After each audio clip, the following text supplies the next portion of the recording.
It was 2:30 a.m. I couldn't sleep. My apartment felt suffocating. I decided to go for a walk. Not smart, I know, but the neighborhood was usually quiet. The air was cool, the streets deserted, lit by the sickly orange glow of sodium vapor lamps. The only sound was my own footsteps, echoing slightly in the stillness. I turned down a side street, a shortcut I sometimes took during the day. It was darker here, with large gaps between the streetlights creating pools of near blackness. That's when I saw him. About half a block ahead, under one of the functioning lights, stood a man. He was tall, abnormally thin, wearing what looked like a pale, ill-fitting suit, maybe tan or light grey.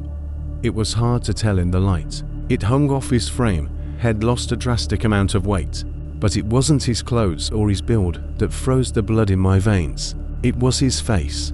He was facing me, perfectly still under the lamp, and he was smiling. Not a normal smile, a wide, impossibly wide grin that stretched far beyond the corners of his mouth, showing too many teeth. It was fixed, rigid, unnatural, like a rictus carved into his face. His eyes were wide open, unblinking, staring directly down the street directly at me.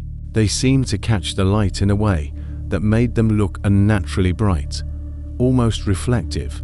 A primal jolt of fear shot through me. Every instinct screamed wrong, wrong, wrong. I stopped dead. He didn't move. He just stood there, under that lone light, smiling that horrible smile, staring. My rational mind tried to kick in. Okay, maybe Hayes drunk. Maybe Hayes mentally ill. Just cross the street. Keep walking. Don't make eye contact. Heart pounding like a jackhammer against my ribs, I cautiously stepped off the curb to cross to the opposite sidewalk. As I moved, his head turned, slowly, mechanically, keeping his wide, unblinking eyes locked onto mine. The smile never wavered.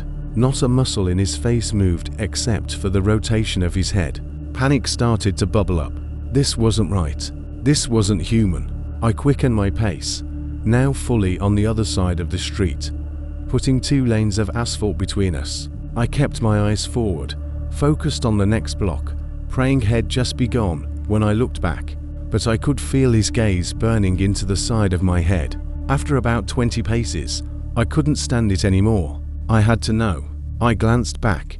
He wasn't under the light anymore. He was on my side of the street, standing perfectly still again, maybe 30 feet behind me now, still facing me, still smiling that impossible, terrifying smile. How did he cross that distance so fast, so silently? I hadn't heard a single footstep. Pure, unadulterated terror seized me. Fight or flight kicked into overdrive. Flight 1. I started walking faster, then broke into a jog. I didn't dare look back again immediately. I focused on the next intersection, where the street met a slightly busier avenue. Light, traffic, safety. Just get there. After another 10 seconds of jogging, the fear became too much. I had to know where he was. I risked another glance over my shoulder. He was closer, much closer, maybe 15 feet behind me now, still in that stiff, upright posture, still smiling. And he wasn't running, he was walking. But his walk, it wasn't natural. It was stiff-legged, almost robotic, yet covering ground with impossible speed. His arms hung rigidly at his sides. His head remained perfectly level, locked onto me, as his legs pistoned unnaturally beneath him, like a wind-up toy set to maximum speed. And the smile, God, that smile never changed. It was fixed, eternal, horrifying. I screamed.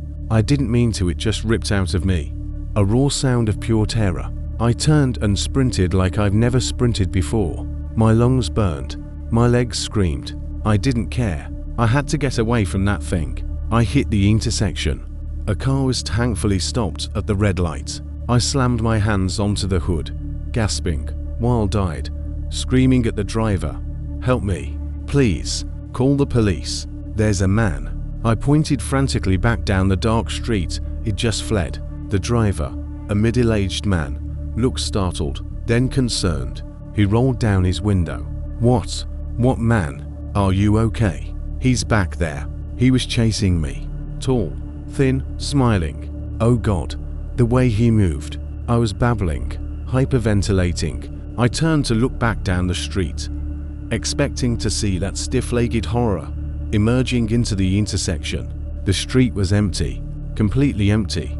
From the well-lit intersection, I could see a fair distance down the block. Nothing moved. No tall figure, no pale suit, nothing. He was just gone, vanished into the shadows between the streetlights. The driver got out. "Hey, calm down. Are you hurt? Did someone attack you?" He looked genuinely worried now. Scanning the street himself, I saw him. He was right there. My voice trembled. The adrenaline was crushing, leaving me shaking violently. The man saw my state and insisted on calling the police. I was too terrified to refuse. The police arrived quickly.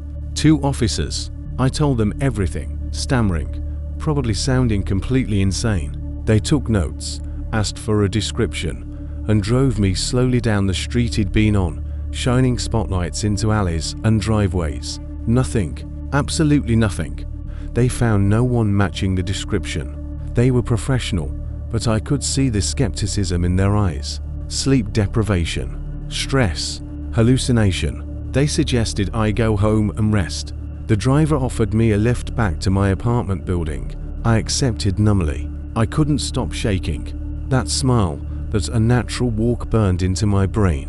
I got inside, locked every lock, and pulled every curtain shut. I didn't sleep for the rest of the night. Every creak of the building, every gust of wind, made me jump.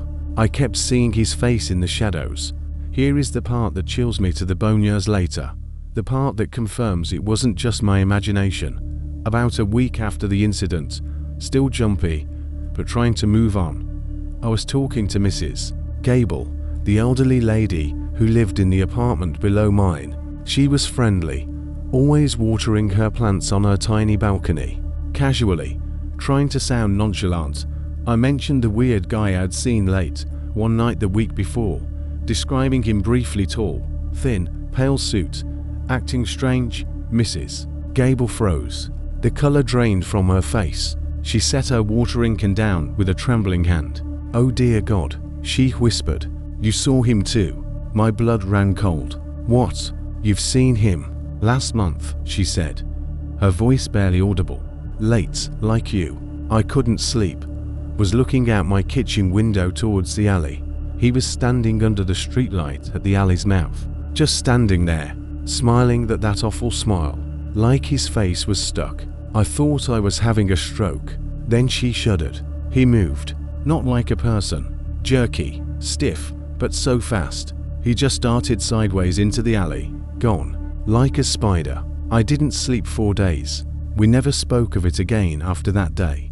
But the shared experience, the identical description of that impossible smile and unnatural movements, it confirmed the horrifying truth. Something was out there that night. Something that wore the shape of a man, but moved and smiled in a way that defied humanity. Something that hunted the quiet, dark streets with silent, predatory grace. So, to the smiling man, whoever or whatever you truly are, let's not meet ever again.